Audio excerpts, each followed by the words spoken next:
بسم الله الرحمن الرحيم.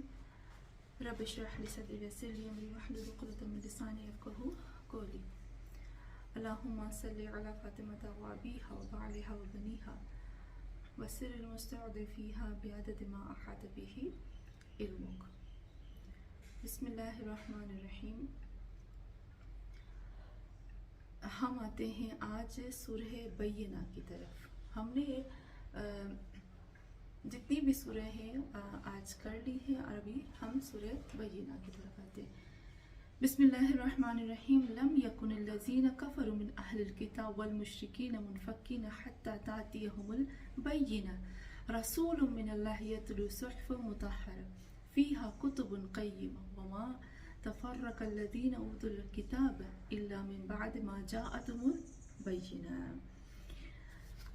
بسم اللہ الرحمن الرحیم. یہ جو ہماری سورہ ہے جو آج ہم شروع کرنے والے ہیں، اس سورہ کی ایک عجیب سی بات مجھے لگتی ہے. یہ سب سوروں سے ہٹ کے سورہ ہے. اس کی ایک آیت آپ کو پتہ ہے، یہ والی جو آیت ہے سورہ بینہ کی،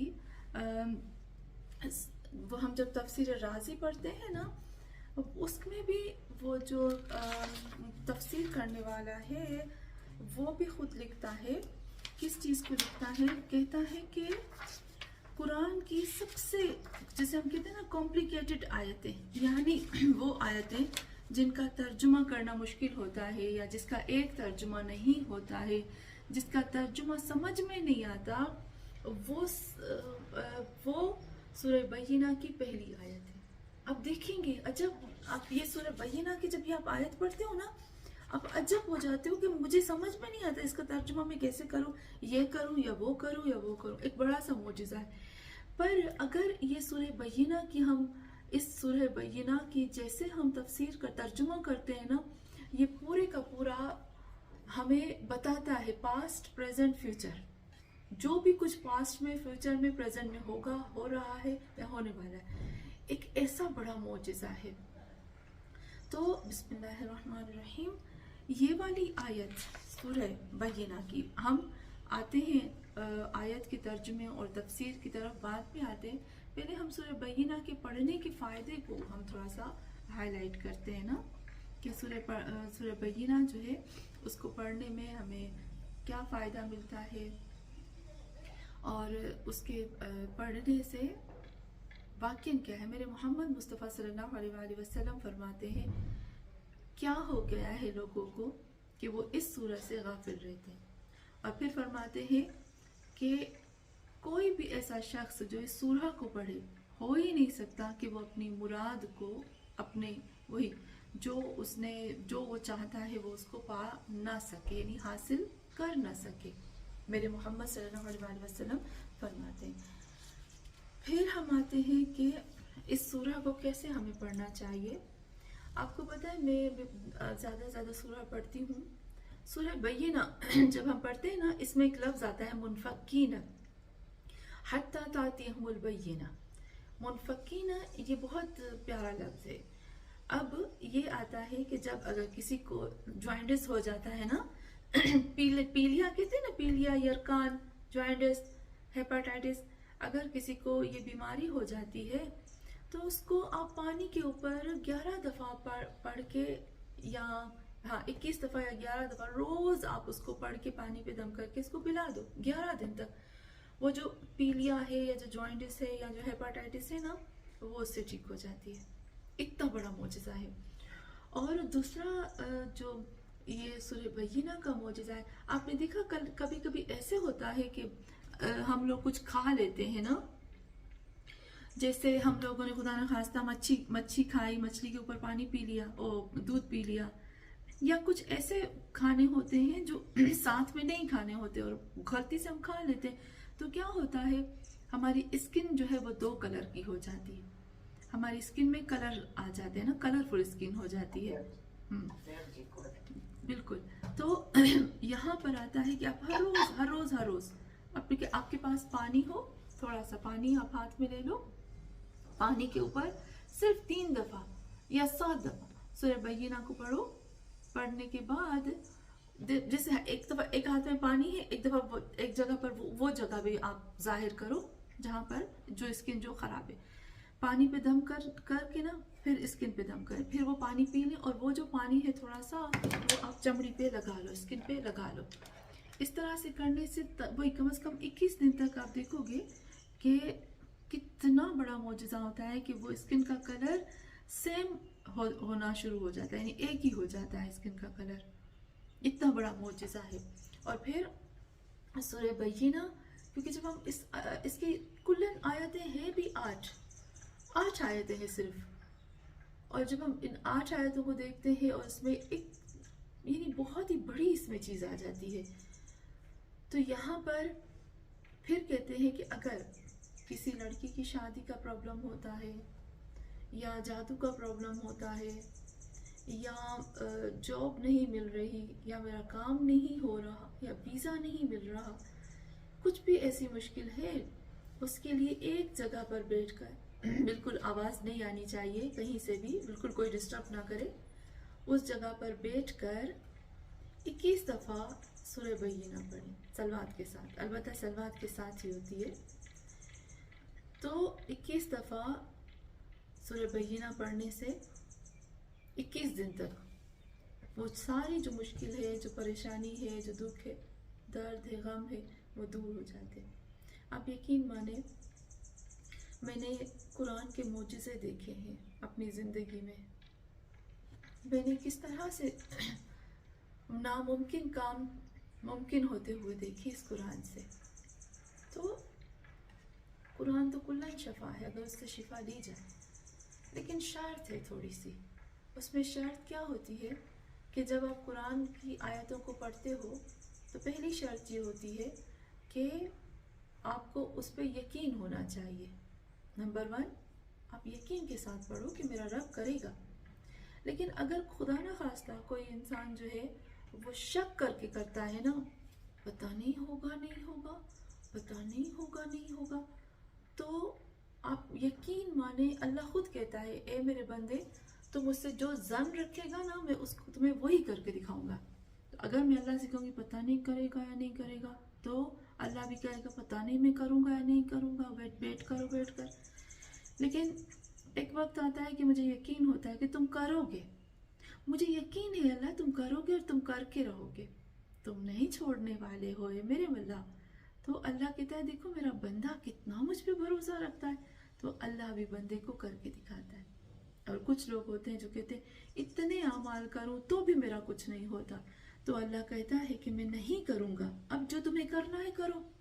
یعنی اللہ بھی چیلنج کرتا ہے اپنے وہی بندے کو، چلو میں نہیں کرتا، ابھی تمہارے اندر طاقت ہے تو اس کو کر کے دکھاؤ. تو ہمیشہ شرط، جو پہلی شرط ہے قبولیت کی، وہ یہی ہے ایمان ہونا چاہیے، بھروسہ ہونا چاہیے. بغیر ایمان بغیر بھروسے کے کچھ بھی نہیں ہوگا. اور تیسری شرط یہ ہوتی ہے کہ جس طرح سے ہم وضو کر کے لباس پہن کر ہم مصلی پہ بیٹھتے ہیں، کوئی ڈسٹرب نہ کرے، بالکل اسی طریقے سے ہم نے بھی اپنے اندر کو صاف کرنا ہے. ہم غسل کرتے ہیں نا، زیارات کے لیے ہوتا ہے غسل کرو، جمعے کو غسل کرو، ابھی بڑے بڑے دن آتے ہیں غسل کرو. یہ غسل وہ غسل نہیں ہے، ویسے تو ہم روز نہاتے ہیں. یہ کس چیز کا غسل ہے؟ یہ روح کا غسل ہے، یہ دل کی گندگی کو صاف کرنے کا غسل ہے. اپنے دلوں کو صاف کر کے مصلی پہ بیٹھ جاؤ. دوسری شرط. تیسری شرط یہ آتی ہے کہ جب ہم مصلی پہ یہی اعمال کرتے ہیں تو کسی کے لیے ہم کسی کو خراب کرنے کے لیے اعمال نہ کریں. چوتھی چیز میں ہم یہی آ جاتے ہیں کہ مخرج ٹھیک ہونے چاہیے، ہمارے مخرج پراپر ہونے چاہیے. جو ہم پڑھ رہے ہیں ہمیں پتہ تو ہونا چاہیے کہ ہم جو پڑھ رہے ہیں وہ ٹھیک طریقے سے پڑھ رہے ہیں، مخرج کے ساتھ. اور جو پانچویں چیز جو ہے، مخرج کے ساتھ ساتھ ہم بہت بڑا ظلم کرتے ہیں، بہت اسپیڈ سے پڑھتے ہیں. جو بھی ہم پڑھتے ہیں نا بہت تیز پڑھتے ہیں. جیسے ان الذین کفروا من اہل الکتاب، یہ کیا ہے؟ کچھ بھی نہیں ہے، کچھ سمجھ میں ہی نہیں آیا، کچھ پڑھا ہی نہیں، غلط پڑھ لیا الٹا. تو ظاہر سی بات ہے جب ہم اتنا تیزی کے ساتھ پڑھیں گے اور لفظوں کو غلط پڑھیں گے تو وہ غلط ہی فائدہ دے گا، کوئی فائدہ نہیں دے گا. تو یہاں پر